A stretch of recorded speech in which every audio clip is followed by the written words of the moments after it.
Kat and I are joined today with Ted Wood of Ted Wood Real Estate Services, 585-370-6901. Good morning and welcome to Property Source Radio, Ted. Good morning. Thank you. Hey, Ted. Thanks for joining us this morning, and we're going to talk about some real estate issues and City Living Sundays this morning. First of all, I'd like to ask, you've been in the business in your own Ted Wood's Real Estate Services 22 years now? Ted Wood Real Estate Services, Yep. Sure, 22 years or 32 years overall in the business. Okay, so you're somewhat of a professional. I've been around. Very accomplished. How about the City Living Sundays? How long have you been involved with that? City Living Sundays actually started in 1993. I started with City Living Sundays in 1994. So this will be my actually 17th year.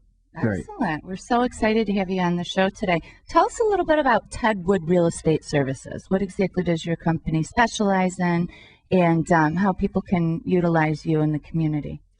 Well, I do pretty much specialize in residential homes, a place that you want to live. My slogan on my advertising is bringing people home since 1978. So Nice. I think that's the overall. So I am pretty well known as a city realtor as well. Although I go anywhere in New York State, I'm licensed, so I can do pretty much that. I haven't wandered too far out of Monroe County, but I have in the past when it was necessary. Mm-hmm. So lots and lots and lots of sales. I tried to figure out about a year ago, how many houses have I actually been in? Not necessarily sold, but in. Oh, yeah. In my first conservative estimate was 250,000. And I said, wait a minute, that can't be right at all. But it's hard to say. It's got to be around 30,000 houses.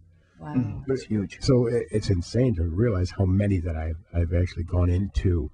A week or so ago, I went into another one with a man, and as soon as I walked in, I told him, well, it's official. I've been in every house in the city because I've been in that house before. Really? Wow. Yeah. Amazing when you get to do that. You probably get the whole gamut, though, too, of different types of homes and different types of neighborhoods. Oh, absolutely. Sure. It's interesting. I was over on Nielsen Street in Woodward, which is really pretty deep in the hood at Conkey Avenue and Clifford Avenue area the other day. And I'm certainly very comfortable in the neighborhoods. I've been around the neighborhoods all my life. I live in the neighborhood, for that matter.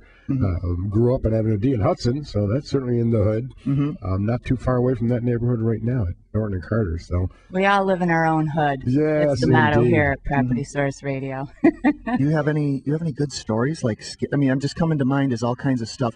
I mean, do you have anything like you walk into a house and maybe found somebody shot to death or something? You know what I mean? I don't know. I'm I can't say as I've found anybody dead. I've seen some few people battered and bruised, but just disregard them. Yeah, put a sheet over them and then just show the house. And Yeah, no big deal. Put a sign out front for sale. Well, one of my What's that favorites. smell? That smell. One of my favorites actually was just that. A little over a year ago, I believe I took a single guy with me. The house was left open for me to go in, and I don't know who lived there. I never did meet the seller, but as we walked in the side door through the kitchen and turned into the living room, the lights are all on, and I look at the lamp next to the couch, and on top of the lamp is a urinal cake. The man wanted the house to smell nice, so I look around, and most of the lamps, because the heat will set the aroma free. Yeah. So he wanted his house to smell nice, like a clean urinal. Wow.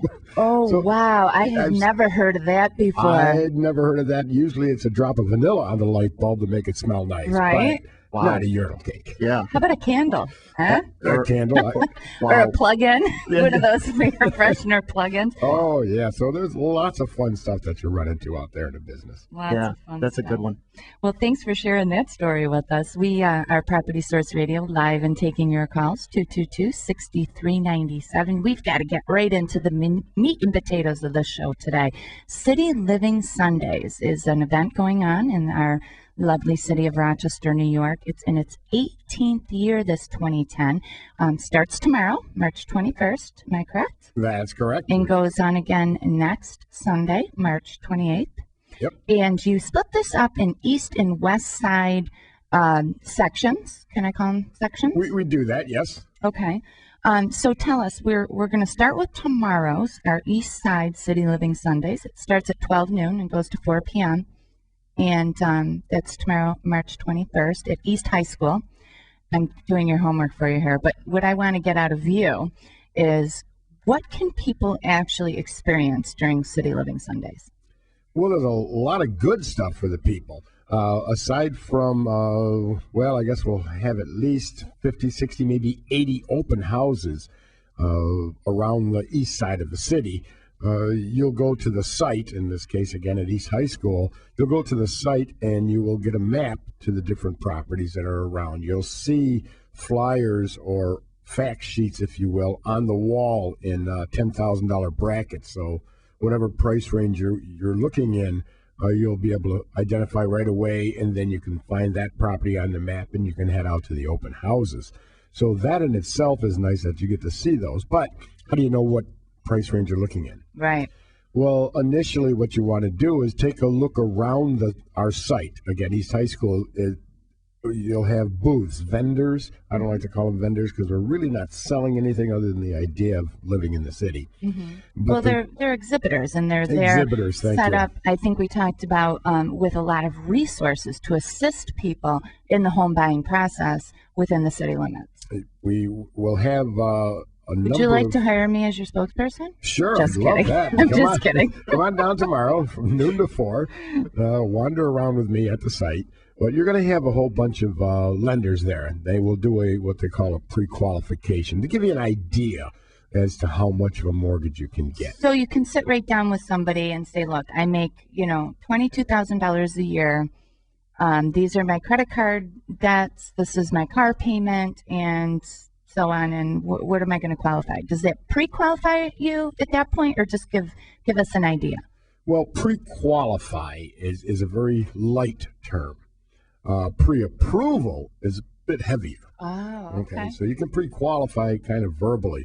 Pre-approval is a little more writing and making sure that all the ducks are in a row. Right, more in depth. The three things that you want that the lenders will look at in order to give you a loan would be income, sustainable income. People don't realize that they're on disability forever. That's sustainable income. Mm-hmm. Or, of course, your job. Income, credit. There certainly are credit issues here and there to take a look at. And then the biggie is available cash. Now, on available cash, I was listening to your promo a little earlier, and you said learn how to get a $30,000 down payment. Well, there's some available cash for you, and we literally do that. So that's not a myth. I mean, $30,000, a grant. It's a city grant. Is that correct? No? It is a grant. I can explain a little deeper than just city grant. Actually, it comes from the federal government. Ultimately, yeah. Very good program. That's a very particular grant for a very particular house in a particular program. Great program. I've said this for years and years and years, that house will indeed be the best house on the street at market value. So you'll pay, again, we're talking in the city. So let's say you pay $60,000 for these houses where you get a $30,000 down payment. Now, mind you, what had happened was that house was developed, was remodeled from head to toe, and it cost $90,000 to do that. Oh. Okay. So you're getting the 30 off the 90. Exactly. So you are paying the 60 in the $60,000 neighborhood, but again, you do have the best product on the street, the best house. Interesting.